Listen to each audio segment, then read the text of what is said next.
दोस्तों ये staff selection commission जिसे आप एसएससी कहते हैं उसकी फेज 13 की जो भर्ती है, फेज 13 की जो भर्ती की परीक्षा है, उसको लेकर देश भर के छात्र सड़कों पर हैं और विरोध कर रहे हैं। पटना हो, दिल्ली हो, हर जगह पर छात्रों के हाथ में बैनर है और पोस्टर है, न्याय की मांग कर रहे हैं। छात्रों के साथ शिक्षक भी हैं और छात्रों का आरोप है कि एसएससी फेज 13 परीक्षा में कई खामियां सामने आई है, लेकिन उनके शिकायतों को नजरअंदाज किया जा रहा है। हालांकि सरकार की तरफ से आश्वासन दिया गया कि इस परीक्षा को फिर से कराई जा सकती है, लेकिन इस विरोध के समर्थन में कुछ शिक्षकों ने दिल्ली के जंतर मंतर पर प्रदर्शन किया। इसमें कई हैं, नीतू मैम जैसे भी हैं, लेकिन पुलिस ने उन्हें हिरासत में ले लिया। सोशल मीडिया पर भी ये मामला तेजी से वायरल हो रहा है और हैशटैग एसएससी मिसमैनेजमेंट ये ट्रेंड हो रहा है। अब छात्रों की मांग है कि परीक्षाओं की जो प्रक्रिया है उसमें ट्रांसपेरेंसी और निष्पक्ष होनी चाहिए। उनका ये कहना है कि वे वर्षों से, सालों से मेहनत कर रहे हैं, लेकिन भर्ती प्रक्रिया में गड़बड़ियां और उनके भविष्य के साथ खिलवाड़ कर रही है सरकार। तो सवाल ये भी उठता होगा, अगर आप नहीं जानते होंगे तो, कि एसएससी के फेज 13 की परीक्षा आखिर है क्या? ये कौन सी परीक्षा है जिसको लेकर छात्र सड़क पर उतरे हुए हैं? तो एसएससी सिलेक्शन पोस्ट फेज 13 एक डायरेक्ट भर्ती परीक्षा है।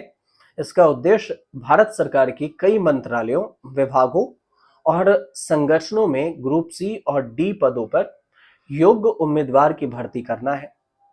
इसमें उम्मीदवार अपनी योग्यता 10वीं, 12वीं या ग्रेजुएट लेवल के अनुसार पद के लिए आवेदन कर सकते हैं। Data entry operator, clerk, lab assistant, technician operator, store keeper, junior engineer, research assistant, junior stenographer, इन सारे पदों पर सरकारी नौकरी मिलती है। अब इस परीक्षा में मात्रात्मक योग्यताएं हैं, मतलब मार्क्स चाहिए, तर्क क्षमता चाहिए, अंग्रेजी भाषा और सामान्य ज्ञान के नॉलेज चाहिए, यही पूछी जाती है। सीबीटी कंप्यूटर बेस्ड एग्जाम होता है। कुल 100 मार्क्स के ये क्वेश्चंस होते हैं इसमें जो पूछे जाते हैं, और पेपर पूरा करने के लिए 60 मिनट का समय दिया जाता है कंप्यूटर बेस्ड। झोल यहाँ पर यह भी हो गया कि कंप्यूटर से जब छात्र परीक्षा दे रहे थे तो किसी का सर्वर डाउन, किसी के सिस्टम खराब, किसी का माउस काम नहीं कर रहा, तो कई बार अपने आप सिस्टम बंद हो जा रहा है। सारी समस्याएं थी और इस वजह से ये और भी विरोध हो गया। तो एसएससी फेज 13 की जो परीक्षा है उसमें गड़बड़ियां पाई गई। और इसमें देखिए तो एसएससी साल 2010 से ही, 10 से पहले ग्रुप बी जो नॉन गैजेटेड है और ग्रुप सी नॉन टेक्निकल है, इसकी परीक्षाएं करवाता था। हालांकि अब ग्रुप बी जो गैजेटेड है पद, जैसे असिस्टेंट अकाउंट्स ऑफिसर है, असिस्टेंट ऑडिट ऑफिसर है, उसकी भी परीक्षाएं एसएससी के अंदर आती हैं।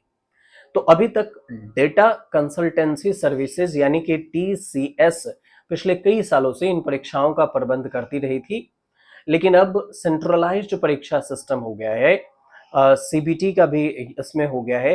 तो छात्रों का मानना है कि सरकार नया सिस्टम तो ले आई है, लेकिन इसमें खामियां कई सारी हैं। कैंडिडेट्स आरोप लगा रहे हैं कि कई परीक्षाओं में एग्जाम सेंटर इतना दूर है कि छात्रों को परीक्षा देने 1-2 दिन लग जाते हैं।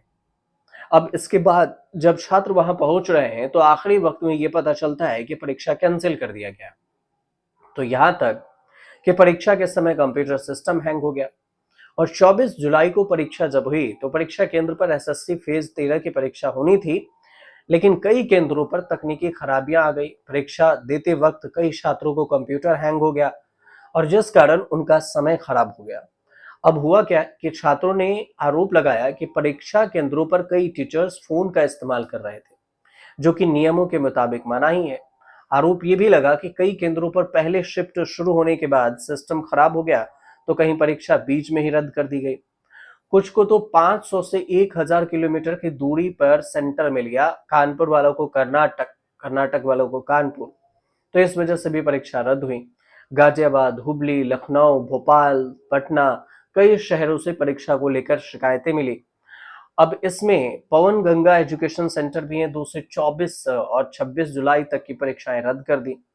हुबली में 24 जुलाई की सुबह शिफ्ट की तकनीकी खराबी के कारण रद्द कर दी गई और इन सभी अभ्यर्थियों की परीक्षा 28 जुलाई से दोबारा कराई जाएगी। अभी जो बात हुई ये बात कही गई थी। लेकिन अब अभ्यर्थी जो बात कर रहे हैं उसमें अब मीडिया हाउस में बयान दे रहे हैं कि लड़कियां बाली पहन रही हैं, तो बैंगल्स पहन रही है, तो यहाँ तक कि जो इन्विजिलेटर्स है एग्जाम हॉल में मौजूद है उसके पास मोबाइल फोन है, जबकि मोबाइल फोन की इजाजत नहीं होती है। परीक्षा के बीच में उनके पास कॉल आ रहे हैं, फोन पर बातचीत हो रही है, और अच्छा सभी एग्जाम है तो बाद में ये कहते हैं कि बाद में बात करता हूँ। और हाल में देखें तो एग्जाम की बात तो 6 और 7 लेवल की पोस्ट होती है इसमें। मतलब एक बंदा 70 से 90 हजार रुपए की सैलरी इसमें गवर्नमेंट जॉब पाता है। आईएएस के बाद ये ग्रेड बी के एग्जाम्स जो अभी हो रहे हैं, मतलब ग्रेड बी लेवल के एग्जाम है, तो आईएएस के तुरंत बाद ये पोस्ट आती है। और आप इतने सीरियस पोस्ट पर कैसे सिलेक्शन करेंगे अगर इस तरीके से एग्जाम लेंगे तो। दूसरी तरफ कई कैंडिडेट ये भी कह रहे हैं कि बहुत अच्छे मार्क्स हैं, अच्छी तैयारी है और एग्जाम स्टार्ट भी करते हैं तो उसके 10 मिनट बाद ही पता चलता है हमारा माउस काम नहीं कर रहा है, तो फिर इसमें हम कैसे देंगे। सिस्टम में खामियां हैं और इसकी वजह सरकार सुन नहीं रही है। इन सारी चीजों की वजह से ये पूरा विवाद हो रहा है। ये जो विवाद है, इसकी पूरी कहानी और ये परीक्षाएं क्या होती है वो हमने आपको बताने की कोशिश की। अगर सही लगे तो हमारे चैनल से जुड़िए, सब्सक्राइब जरूर कर लीजिए।